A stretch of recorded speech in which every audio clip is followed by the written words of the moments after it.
સુરતમાં state level રનરને એસએમસીની કચરા ગાડી અડફેટે લેતા તેનું મોત થયું છે. પનાસ વિસ્તારમાં મનપા કચરાનો ટેમ્પો ચાલકે 20 વર્ષીય સ્ટેટ લેવલ રનર વિધિ કદમને ટક્કર મારતા ઘટના સ્થળે તેનું મોત થયું હતું. તેઓ મોપેડ પર જીમ પર જતા હતા તે સમયે અકસ્માત સર્જાયો હતો. સમગ્ર મામલે ખટોદરા પોલીસે વધુ તપાસ હાથ ધરી છે અને ટેમ્પો ચાલક 22 વર્ષીય ગિરીશ અડડની પોલીસે અટકાયત કરી કાયદેસરની કાર્યવાહી હાથ ધરી છે. મળતી માહિતી મુજબ મૂળ મહારાષ્ટ્ર અને સુરતના પનાસ ગામ ખાતે 19 વર્ષીય વિધિ સંતોષભાઈ કદમ પરિવાર સાથે રહેતી હતી. પરિવારમાં માતા પિતા અને એક ભાઈ છે.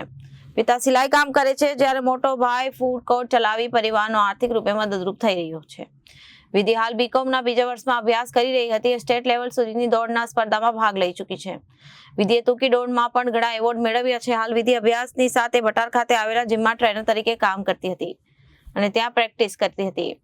આજે સવારે વિધિ ઘરેથી ઓલા બાઇક લઈને ભટારમાં જીમ પર જઈ રહી હતી. ઘર નજીક જ પનાસ કેનાલ રોડ પર સર્વિસ રોડ પર સામેથી પૂરપાટ ઝડપે આવતા સુરત મહાનગરપાલિકાની ગાડીએ તેને ટક્કર મારી દીધી હતી. વિધિ રોડ પર પટકાઈ અને માથાના ભાગે ગંભીર ઇજા થતા તાત્કાલિક નજીકમાં આવેલી ખાનગી હોસ્પિટલમાં ખસેડવામાં આવી હતી. ખાનગી હોસ્પિટલમાં વિધિને લઈને પહોંચતા ફરજ પરના તબીબે તેને મૃત જાહેર કરી. ત્યારબાદ વિધિના મૃતદેહને પોસ્ટમોર્ટમ અર્થે સુરત સિવિલ હોસ્પિટલ ખસેડવામાં આવ્યો, જ્યાં અકસ્માત કરનાર પાલિકા કચરા ગાડીના ડ્રાઈવરને ખટોદરા પોલીસ દ્વારા ઝડપી પાડવામાં આવ્યો છે અને કચરા ગાડીના ડ્રાઈવર 22 વર્ષીય ગિરીશ અડડની પોલીસે અટકાયત કરી છે.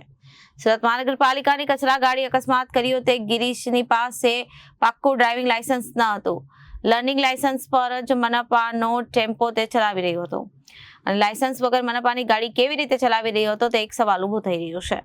આ મામલે વધુ તપાસ ખટોદરા પોલીસ દ્વારા કરવામાં આવી રહી છે. મૃત્યુ જેનું થયું છે એનું નામ છે વિધિ કદમ. એ નેશનલ પ્લેયર હતી. સવારે એનો રૂટીન ટાઈમ છે જીમમાં જવાનો અને પ્રેક્ટિસ કરવાનો. જતી વખતે આ ટેમ્પામાં ટક્કર વાગીને એમનું કરુણ મોત થયું છે. માથામાં ઈજા થઈ હતી અને પગ ફ્રેક્ચર થઈ ગયો હતો એમનો ઘટના સ્થળે. ગામના નેશનલ પ્લેયરમાં એથ્લેટિકમાં ભાગ લીધેલો હતો. હમણાં 1 મહિના પછી એમનું સિલેક્શન થવાનું હતું અને એમને જવાનું હતું બહાર. ઘટના પનાસ ગામ પાસે opposite police Vesu police station છે. ગામની હવે બધાને છોકરા લોકોને લાગણી છે હવે, કેમ કે એમાં કેવું છે કે એમના ફાધર ગામ ગયા છે, ગામથી હજુ આવ્યા છે નથી ને છોકરી એકની એક છોકરી હતી પાછી મા બાપની. જી, મારું નામ લાલાભાઈ ભરવાડ છે.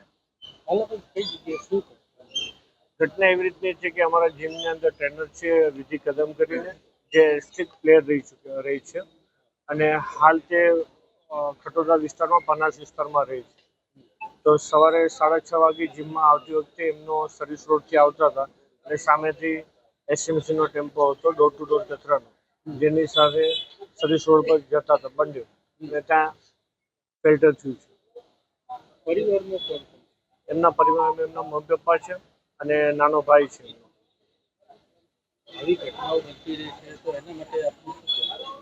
ઘટના આ બાબતે હું ફિલહાલ એવું જાણીશ કે પોલીસ તપાસ કરી રહી છે. પોલીસ તપાસમાં શું આવે તે પછી કેવી તો વધારે સારું. કેટલા લેવલ સુધી રમવા? સ્ટેટ લેવલ રમવા જતા હતા અને શોર્ટ શું કહેવાય ના 100 મીટર્સની શોર્ટ રનિંગમાં રમતા હતા. Reporter Arvind Rathod, Janadesh News, Surat.